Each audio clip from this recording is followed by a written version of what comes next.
The message arrived on a quiet morning when Captain Rain Holloway believed it would be just another day of routine patrols around Earth's orbit. She was sitting inside her small office on the United Earth Fleet Station, sipping a cup of lukewarm coffee and reading a report about cargo shipments. Nothing seemed unusual. Nothing seemed important. Nothing warned her that the next few minutes would change the direction of her life and the future of humanity. Then her desk screen flashed red. Priority 1 transmission. Origin, HFY Royal Matriarchy. Intended recipient, Captain Rain Holloway. Rain froze. The HFY were one of the oldest and most respected alien civilizations in the galaxy. They rarely contacted humanity directly. They certainly did not send Priority 1 messages to single individuals. She pressed the accept button with a shaking hand. A hologram appeared, shimmering blue and tall, almost twice the height of a human. The figure was a woman, elegant and strong, with crystalline patterns across her skin that caught the light like small stars. Her eyes glowed a gentle silver, filled with ancient wisdom and power. Rain recognized her at once. It was the HFY matriarch herself, the most influential leader of her people. Captain Rain Holloway, the matriarch said. Her voice sounded like many tones woven together, as if harmony and strength lived inside every word. You will listen carefully, for this command carries the weight of many futures. Rain straightened her uniform. I'm listening, matriarch. The matriarch inclined her head. Bring a human to mate with my daughters. Rain blinked. Her mind nearly dropped out of her body. I'm sorry, matriarch? Could you repeat that? The matriarch's silver eyes brightened. Bring a human to mate with my daughters. Rain stared, shocked and almost breathless. Mate? Did she really say mate? Surely she didn't mean... No, impossible. The HFY were advanced, proud, and dignified. They would never demand something like that from humanity, but the translation came automatically from the universal translator. It couldn't be wrong. Or could it? The matriarch continued as if sensing Rain's confusion. This is not a request. It is a necessity for the future stability of our sector. Your species is unpredictable, yet promising. Rain recovered her voice. Matriarch, forgive me, but the word mate, in human standard English, it suggests something personal and private and biological. The matriarch's head tilted. Biological? Personal? Private? She paused, then shook her head gently. Ah, your language fails again. The correct concept in HFY speech is tamate. Your translator chooses an imprecise word. What does tamate actually mean? Rain asked cautiously. It means, the matriarch said, to bond minds and goals, to join paths, to form an alliance team strong enough to carry the future. Rain released a long breath of relief, and also embarrassment. So the matriarch wasn't asking for anything inappropriate. She wanted a strategic partnership, a diplomatic alliance. The translator had just made a terrible choice. But the matriarch wasn't finished. My daughters, she said, are the future heirs of the HFY. They will lead in diplomacy, war, exploration, and science. They must learn to work with species outside our traditions. Humanity is rising quickly, too quickly for the comfort of some. A partnership, one soul from your kind and my daughters, may prevent a war far greater than you imagine. Rain swallowed. This wasn't just a cultural exercise, this was political, galactic-level political. Matriarch, Rain said slowly, why me? You have done what few humans have done, the matriarch answered. You have solved conflicts without weapons. You have forged peace where others expected fire. You are dangerous in your unpredictability, and useful. My daughters must see that. Rain tried to process the flood of information. A cross-species alliance team, a partnership meant to strengthen relations, her as the representative, and the daughters of the matriarch as her teammates. This was not something she could simply reject. The fate of Earth's future relationships might depend on it. "What exactly is required of me?" Rain asked. "You will travel to the Arakai homeworld," the matriarch said. "There, you will take part in the trials of unity. If you succeed, the alliance is formed. If you fail—" She paused, the room feeling suddenly colder. "If you fail, humanity may be seen as unfit for high-level galactic trust. That would be unfortunate." Rain understood the hint. The galaxy was full of alliances, rivalries, and delicate treaties. If humanity was labeled unfit, hostile civilizations might use that as an excuse to expand into human space. Humanity could lose decades of progress, or worse. The matriarch continued, "You have 5 days to prepare. A royal transport will arrive to escort you." The hologram flickered, then faded completely. Rain stood alone in her office, her coffee long forgotten and her heart beating too fast. She leaned against the edge of her desk, staring blankly at the wall as she tried to steady her breathing. "This is not what I expected today," she whispered to herself. She contacted the station commander immediately. An older man, Admiral Cato, appeared on her screen within seconds. His gray hair was tied neatly, and his eyes sharpened when he saw her expression. "What happened?" he asked. Rain replayed the message for him. His face went pale at the word mate, then turned red when he realized the translator mistake. But as the meaning became clear, he grew thoughtful. "This is big," he said simply. "Bigger than anything we've faced before." Rain nodded. "She wants me to form an alliance team with her daughters and complete their trials of unity. If I fail, humanity might lose trust across half the galaxy." The Admiral rubbed his forehead. "And if you succeed?" "Humanity gains a powerful ally," Rain said. "One of the most influential civilizations in known space." He exhaled slowly. "Then we have no choice. We will prepare you with everything we have." For the next 3 days, Rain studied non-stop. She learned Arakai customs, political structures, and cultural expectations. She even practiced the basics of their diplomatic body language, subtle hand gestures, respectful spine posture, and controlled breathing rhythms. The more she learned, the more she realized the trials of unity would not be simple. They tested intellect, emotional balance, decision-making, adaptability, and teamwork. And she would be judged not only by the daughters, but by the entire Arakai Royal Council. By the 4th day, the station's training division was working around the clock. Rain practiced emergency scenarios using simulations. She studied past Arakai alliances. She memorized common misunderstandings that had caused disputes with other species. On the 5th day, everything became real. A massive ship arrived outside Earth's orbit. It was unlike anything Rain had seen before, shaped like a floating cathedral made of silver and crystal. It shimmered with soft light, its surface alive with flowing patterns that shifted like the tides of an ocean. The entire station paused to watch it through their windows.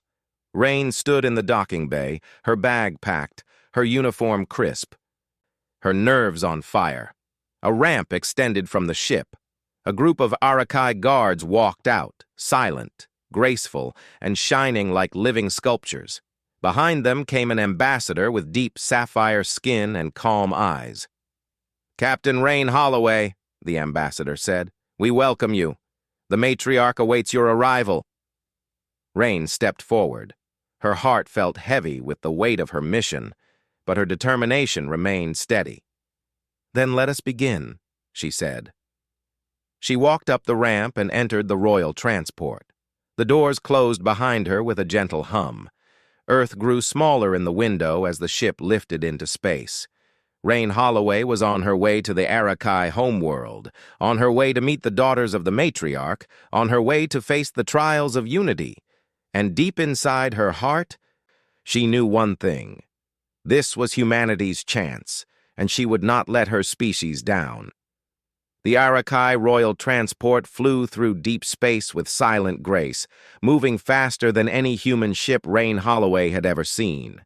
Inside, the corridors were bright with soft blue light, and the walls shone like living crystal. Every few seconds, a gentle vibration hummed under Rain's feet, reminding her she was inside technology far beyond Earth's current understanding. Rain spent most of the journey standing near the viewing window. Outside, stars streaked past in long, glowing lines. It felt like she was standing on the edge of a dream. Even after days of study, she still couldn't believe the matriarch had personally chosen her. She kept replaying the words in her mind, "Bring a human to mate with my daughters." A translation mistake had turned the message into a disaster for several hours, but once the true meaning, forming an alliance team, became clear, the shock transformed into responsibility. A responsibility she carried heavily now as she watched the universe shift around her. The Arakai ambassador, Larania, approached quietly from behind. Her steps didn't make a sound. "Captain Holloway," she said, "we will reach the homeworld of the matriarchy in moments. Prepare yourself." Rain nodded and straightened her uniform. "Will I meet the matriarch right away?" "No," Larania replied. "First, you will meet the princesses, her daughters, and they will evaluate your presence through the first trial." "The first trial?" Rain repeated. "I thought the tests began tomorrow." "Tradition has changed," Larania said softly. "The galaxy shifts quickly. Our future must also move quickly." Rain swallowed hard, but she didn't step back. She couldn't. Every part of her training, every instinct, every lesson she'd learned as a diplomat reminded her that first impressions mattered. Humanity's future could depend on how she handled the next few hours. The ship slowed.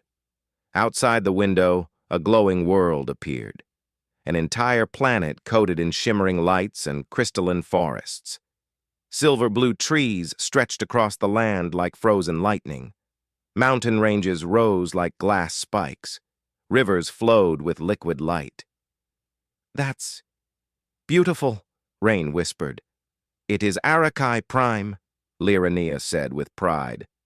Moments later, the transport descended into a massive structure shaped like a spiraling tower, an architectural wonder known as the Crystal Citadel, home of the matriarch and her daughters. As the doors opened, warm air touched Rain's skin, carrying scents she couldn't identify, a mix of fresh metal, sweet minerals, and something faintly floral. She stepped out onto a platform that glowed under her boots. The ceiling above was open, exposing a sky filled with drifting lights instead of clouds. Arakai guards surrounded her, not threatening but watchful. Their armor shimmered like liquid silver, and their expressions were unreadable. "This is it," Rain murmured. Larania motioned forward. "The princesses await." Rain walked through tall double doors carved with delicate patterns. Her heart beat faster with every step, but her face stayed calm. She didn't want to look afraid in front of the first alien princesses she would ever meet. The throne room, or what she assumed was the throne room, was wide and full of glowing pillars that cast gentle light across the floor. At the center were 3 raised platforms. Upon them stood 3 figures, 3 alien women, each unique, each powerful in presence. They were the daughters of the matriarch. Larania didn't need to introduce them. Their energy filled the room so strongly that Rain instinctively knew they were royalty. The one on the left had deep violet skin, darker than any Rain had seen on an Arakai. Her eyes were sharp and observant. She held a slim staff in one hand.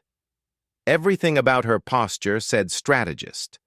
The one on the right had teal-blue markings across her crystal-like skin, which flickered softly with every breath. Her expression was calm, almost too calm. She radiated quiet strength. The one in the center stood taller than the others. Her body glowed faintly with pale white energy, and tiny sparks of light drifted around her hair. She stared at Rain with an intensity that felt like a physical force. Lyrania bowed deeply. Presenting Captain Rain Holloway of Earth. Rain kept her ground. She placed her right hand over her chest, following the traditional Arakai greeting she practiced. "It is an honor to meet the daughters of the matriarch." The tall princess stepped forward. "I am Princess Arexa, first daughter and future heir. This is Princess Serial," she said, gesturing to the violet-skinned strategist. "And Princess Kalis," she added, pointing to the calm teal-marked sister. Rain nodded respectfully. "I look forward to learning from each of you." Princess Serial raised one eyebrow. "Confidence? Human confidence, common in your species." Rain wasn't sure if that was a compliment or a warning. Princess Kalis spoke next, her voice soft. "You carry the scent of uncertainty." Rain froze. "I do?" "Your emotions ripple through you like storms," Kalis explained. "Humans feel strongly. This may help you or harm you." Arexa tilted her head. "We will see which." Rain swallowed her nerves. She was being judged already. She needed to stay composed. Arexa motioned toward a circular crystal platform. "The first trial begins now." Rain blinked. "Now?" "Yes," Arexa said. "You will face a test of understanding. No weapons, no physical challenge, only intellect and intuition." That eased Rain slightly. She could handle problems of the mind better than combat trials. "Step onto the crystal," Arexa ordered. Rain obeyed. The moment her boots touched the platform, it lit up beneath her feet. A holographic landscape formed around her. Floating mountains, shifting light rivers, and symbols she didn't recognize. The room around her faded until she stood inside the illusion alone. A voice echoed, Arexa's voice. "This is the trial of clarity. You must interpret our world as we see it. Find the truth hidden within the shifting forms. Do not fight the illusions. Understand them." Rain looked around carefully. The landscape changed like a dream, forming patterns, symbols, and repeating shapes. She realized quickly this was not a test of facts, but of perception. Arakai saw reality differently, and she was being asked to see through their eyes. She scanned the patterns. Some shapes repeated vertically, others horizontally. Colors changed based on her movement. She took a slow breath. "This isn't random," she whispered. "It's communication." She walked forward. As she did, the mountains shifted into tall pillars like those in the throne room. She reached out, touched one, and watched the illusion ripple like water. "Show me what you want me to understand," she said gently. The illusion responded. A map formed in the air, stars connecting in a web. Lines pulsed between them. It looked chaotic at first glance, but then Rain saw it. Some lines glowed brighter, some faded. It was a representation of alliances. "Relationships," Rain breathed. "This is your political map." The image shifted again. Some stars darkened. "Conflicts," she whispered. The map zoomed closer to a small star cluster. One route glowed gold. Another route glowed red. She understood. "You're showing me the future of humanity," she said. "Two possible paths, cooperation or conflict." The stars pulsed. Rain touched the gold path. It brightened. The illusion dissolved instantly, and the throne room returned. Princess Arexa stepped forward, her expression unreadable. Princess Serial crossed her arms. "Interesting. A human using instinct rather than calculation." Princess Kalis smiled faintly. "But correct." Arexa studied Rain for a long moment before speaking. "You have passed the first trial." Rain exhaled shakily, relief washing through her. "But do not be comfortable," Aurixa added. "The next trials will not be so gentle." Rain nodded firmly. "I'm ready." Aurixa's eyes gleamed. "We will see." As the princesses turned away, Rain knew one thing clearly. If this was only the beginning, the path ahead would be more difficult, more dangerous, and more important than she ever imagined. And she would have to be more human and more brave than ever before. Captain Rain Holloway did not sleep much during her first night inside the Crystal Citadel. Her guest room was beautiful, filled with soft blue lights, floating shelves, and a bed that shaped itself to her body, but her mind stayed awake. The first trial had been more intense than she expected, and the princess's reactions still echoed in her thoughts. Princess Aurixa, calm, controlled, powerful. Princess Serial, sharp as a blade, always analyzing. Princess Kalis, quiet, kind, but strangely perceptive. Rain didn't know whether they were impressed with her or simply curious about this unpredictable human suddenly standing in their world. Morning came with a gentle chime from the walls. The room brightened like dawn, even though she had no idea what time it was on this planet. Arakai days were slightly longer than Earth's, but her body felt like she was still running on Earth time. She sat up slowly. "Another day," she murmured.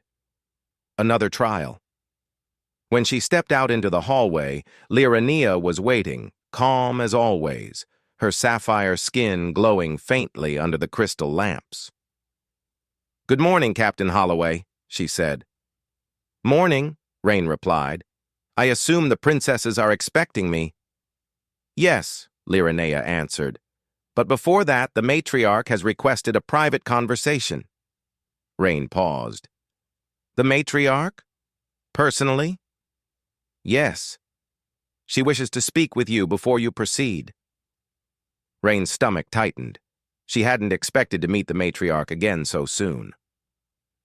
The matriarch was one of the most influential leaders in the galaxy. A private meeting meant something serious. Liranea led her through winding corridors until they reached a tall set of doors shaped like curved wings. They opened silently. Inside, the chamber was calm and dim, with soft streams of glowing water flowing down the walls like liquid light. The matriarch stood near a balcony, her long robe trailing behind her like a trail of starlight. She turned as Rain entered. "Captain Holloway," she said, "step forward." Rain did. The matriarch studied her with eyes full of wisdom and something else, concern. "You passed the first trial," the matriarch said softly. "Good. But things have changed. There is danger in my citadel." Rain stiffened. "Danger?" "Yes." The matriarch's voice deepened slightly. "Not from my daughters. Not from my people. But from those who wish the alliance to fail." Rain felt her heartbeat speed up. "You mean a sabotage attempt?" "Yes. There are forces, outside the matriarchy and perhaps even within it, who believe humans are not ready for high-level alliances. They fear your unpredictability, your courage, your independence." Rain frowned. "But we came peacefully. We want diplomacy." "Exactly," the matriarch said. "And that threatens those who profit from fear and conflict." For a moment, the room felt heavier. "I brought you here not only to form an alliance team," the matriarch continued, "but because my daughters may soon become targets. If someone disrupts the trials, the political consequences could be deadly." Rain froze. "What do you need me to do?" "You must stay alert," the matriarch said. "Trust your instincts." "And trust my daughters, if they trust you." Rain nodded slowly. "I understand."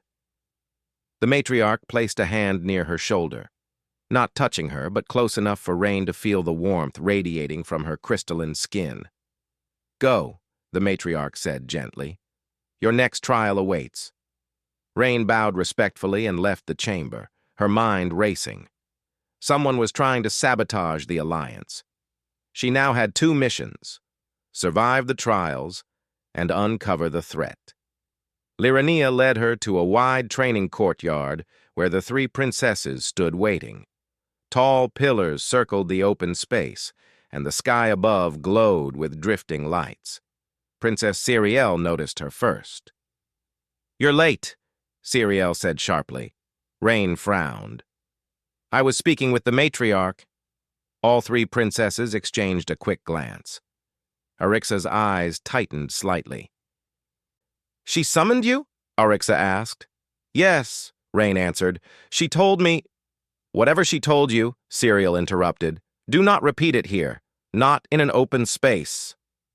Rain stopped. That reaction confirmed it. The princesses knew something was wrong. Arixa stepped forward. "We begin the second trial. It will test your ability to cooperate, to trust us, and allow us to trust you. Come." The princesses led Rain into a large chamber filled with shifting light. Strange arcs of energy floated in the air like glowing rings. "The trial of harmony," Kalis explained softly. "You must navigate this space with us. Every movement must be coordinated. If one fails, all fail." Rain nodded. "I'm ready." Siriel raised an eyebrow. "We will see." The floor lit up as the trial began. Floating rings descended around them, sometimes spinning, sometimes hovering still. The goal was clear: move together, avoid the rings, and reach the far side of the chamber. Arixa called out commands calmly. "Left!" Rain moved left, but Siriel stopped her with a sharp gesture. "No, not your left. Arakai left." Rain blinked. "Arakai left?" Kalis smiled softly. "Our left considers gravity flow direction, not orientation of the body." Rain tried again, this time using the direction of a faint gravitational pull she barely sensed. When she adjusted, the ring slid past harmlessly. "Better," Arixa said. They continued moving, stepping through light patterns, ducking under arcs of energy and shifting directions in perfect rhythm.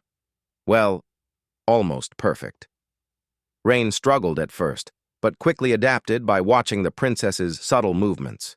Human instinct guided her. She didn't overthink, she moved. But halfway through the chamber, something flickered in the corner of her eye. A ring of energy, larger and darker than the others, descended rapidly toward Kalis. "Kalis!" Rain shouted. Without thinking, Rain lunged and pulled Kalis aside just in time. The ring smashed into the ground and exploded in a burst of sparks. The room fell silent. Arixa's expression hardened. Siriel's hand shot to her staff. "That ring was not part of the trial," Siriel said coldly. "Someone tampered with the chamber." Rain breathed heavily, her heart pounding. "Then the threat is real." Arixa nodded slowly, eyes sharp. "Yes, and now we have proof." Before Rain could recover, alarms echoed through the citadel. Princess Kalis touched Rain's arm gently. "You saved me." Rain shook her head. "Anyone would have." "No," Kalis said softly. "Not everyone sees danger that quickly. Not everyone reacts with instinct before logic." Siriel stepped closer. "Human, you have earned a moment of respect." Rain almost smiled. Almost. Arixa looked around the broken chamber. "The trial of harmony ends here. You passed, not because of the test, but because of your quick thinking. Now we must discover who sabotaged the trial." Rain's shoulders tightened. "What do we do?" Arixa pointed toward the glowing corridors. "We investigate, together. The trials are no longer just tests. They are protection. For you, for us, for the Alliance." Kalis nodded. "You are part of this now." Siriel's eyes narrowed toward the shadows. "And the enemy will regret making us their target." Rain felt a strange surge of confidence. Despite the danger, she wasn't alone.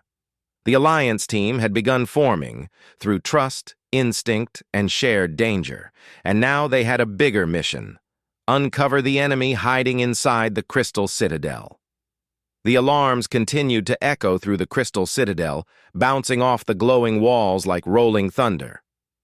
Captain Rain Holloway stood between the three princesses, heart racing, eyes scanning the room for more danger. A sabotage trial meant the enemy was no longer hiding, they were acting. Princess Arixa was the first to speak. "Someone inside our citadel wants the Alliance to fail," she said, voice steady but eyes sharp. "And they are willing to put our lives at risk to stop it." Princess Serial tapped her staff against the ground. "We must move, now. The longer we stay here, the more vulnerable we become." Kalis turned to Rain. "You should stay close to us. The attackers may target you as well." Rain nodded. "I understand." They left the damaged chamber and moved into a long, shining corridor. The lights flickered, something the Citadel's perfect systems never did. A heavy silence filled the halls. Every distant footstep felt suspicious. Every shadow felt alive. Arixa raised her hand. "Stay quiet. Someone is interfering with the Citadel's energy grid. That means they have access to high-level systems." Serial frowned. "Only council members and high-ranking officials can reach those controls." Kalis whispered, "That means the traitor may not be an outsider." Rain felt a cold knot form in her stomach. "So someone inside your own leadership wants to stop the Alliance." Arixa nodded grimly. "The question is who?" They moved deeper into the Citadel, following faint pulses of broken energy through the glowing walls. Lyrania appeared from a side hallway, rushing toward them. "Princesses! Captain Holloway!" she said, looking shaken. "There has been another attack. The energy pillars in the central chamber overloaded without warning."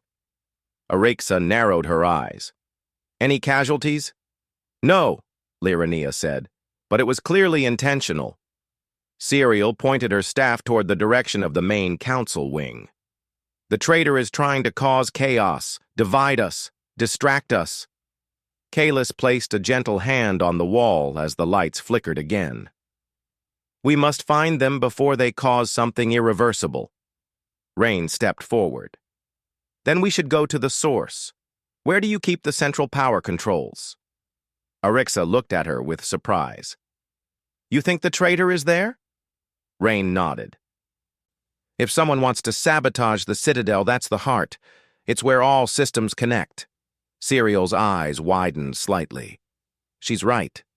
Kalis smiled softly. "Human intuition." Arixa made her decision. "Then we move." The heart of the Citadel. The central power chamber was one of the most secure places in the entire Citadel. The halls leading to it were guarded by towering statues and glowing symbols etched into the floor. Normally, energy flowed through these symbols like calm rivers, but now everything was flickering. When they reached the entrance, the large crystal doors were half open, a sign of forced entry. Arixa raised her hand to stop the group. "Someone is inside." Serial gripped her staff tightly. Kalis took a deep breath. "Be careful." Rain leaned forward to look through the crack in the doors.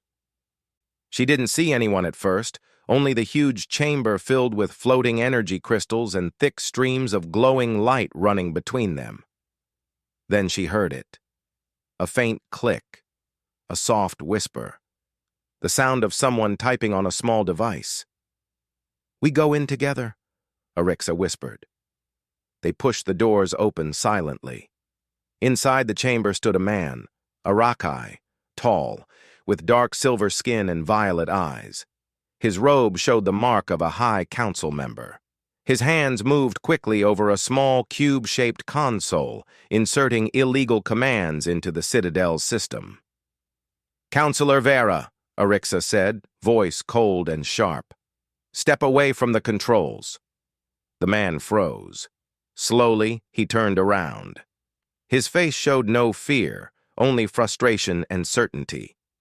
"So," he said calmly, "you discovered me sooner than I expected." Siriel stepped forward. "Why? Why betray your own people?" Vera laughed bitterly. "Betray? No, I protect. You think forming a bond with humans will bring peace? You think these creatures can stand beside us in the councils? Humanity is chaotic, untested, and dangerous. They will bring war, not alliance." Kalis shook her head. "You do not understand them. You fear them because you never tried to see them." Vera's eyes flashed. The galaxy must not fall into the hands of unpredictable newcomers. Rain stepped forward carefully. "You're afraid of change." Vera glared at her. "Human, stay silent. You are the reason I must do this." Rain didn't step back. "You think isolating the matriarchy will keep you safe? It won't. Enemies grow stronger when alliances fail. Fear will not protect your world." Vera sneered. "Bold words for a species that still fights among itself." Rain held her ground. "Every species has flaws, but we're trying, and that matters." Arixa raised her voice. "Vera, surrender now. You've already failed. The Council will hear of your crimes." Vera shook his head slowly. "I will not surrender. Soon the Citadel will shut down completely. Your mother, the matriarch, will be unable to stop the chain reaction, and the trials will end forever." He reached toward the console again. Siriel lifted her staff to strike, but Rain acted first. She ran forward and slammed her hand onto the emergency override panel she noticed earlier during her tour. Her handprint didn't activate it, of course. She wasn't Arakai. But it forced the system to pause for 3 precious seconds. Vera hissed. "What are you doing?" "You'll destabilize the entire chamber." "Then stop your override," Rain said, gripping the panel, refusing to move. "Cancel your command, or this whole place will collapse." Vera stared at her in disbelief. "Humans are insane," Siriel smirked. "Told you." Kalis stepped closer.